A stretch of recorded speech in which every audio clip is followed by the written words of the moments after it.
যেমন বলেছিলাম আজকের ব্লগ থেকেই থাকবে কিন্তু একটা চেঞ্জেস, বাট এইখানে এই ভয়েস ওভার দেখে ঘাবড়ে যেও না, আসছে ক্রমশ প্রকাশ্য। আজকে থেকে ভাবছি যে ব্লগের ধারাটা একটু চেঞ্জ করব। এতদিন যেটা করছিলাম মুখ বন্ধ, কাজ চালু, তারপরে যখন এডিট করছি তখন ধরভর করে বকে দিচ্ছি। বাট আজকে থেকে ভাবছি যে না, আজকে থেকে এখানেই কথা বলবো। তার কারণ যেমন কালকের দিনটাই হয়েছে, কালকে ছিল মঙ্গলবার, আজকে বুধবার। মঙ্গলবারে আমার সমস্ত কিছু রেডি, এডিটিং ফেডিটিং সব রেডি, আমার স্ক্রিপ্ট রেডি। যেহেতু আমি অফিসে, সেহেতু আর সেটা আর রেডি করতে পারিনি। ওই তো কোনটা ভালো লাগছে, মানে নীরবে কাজ করে যাই পিছনে ব্যাকগ্রাউন্ডে ভয়েস ওভার দিয়ে দিই সেই সমস্ত রিল, না এই এখন বকর বকর করছি সেই সমস্ত রিল, অবশ্যই কমেন্ট করে জানিও। এখন যেটা করছি সেটা হচ্ছে রান্না। আজকে রান্নাতে 10টা 20 বাজে, 11টার মধ্যে চান করে পুজো করে অফিসে বসতে হবে। টান করে পুজো টুজো দিয়ে অফিসে বসে পড়বো।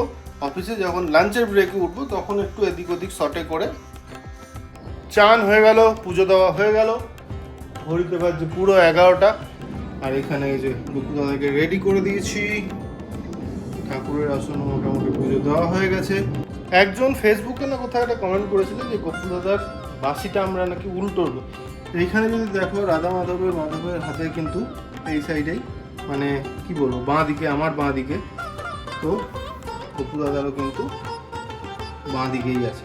রান্না বান্নার অসুবিধার জন্যই আমি বলেছি 12 তারিখ অবধি আমি এই শিফটটাই করবো। তার কারণ খাবার এরপরে মানে 11টার পরে আমি অফিস করতে বসে, তারপরে যদি আমি খাবার রান্না করতে যাই অনেকটা লেট হয়ে যাচ্ছে। ঘড়ি বলছে 2:45, এতক্ষণে ওঠার সময় পেলাম, এখনো রান্না বান্না কিছু হয়নি। মাঝখানে একবার এসেছিলাম, এই হচ্ছে অবস্থা। স্যাট কুমড়োর ঘ্যাঁট করে একটু ভাবছি জিমের ঝোলটাই করে নেবো।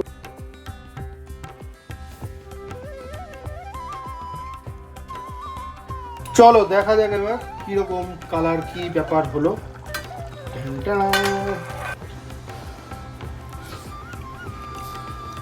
বাহ বাহ বাহ, মন ভরে গেল, মন ভরে গেল, এইটুকুতেই মন ভরে গেল।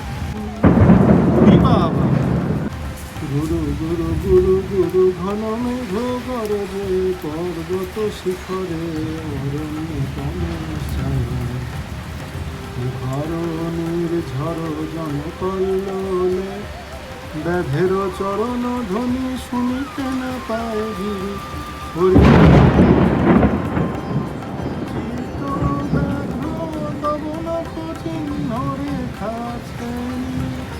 রেখে গেছে ওই পদপঙ্খ পরে, দিয়ে গেছে পদে পদে গুহার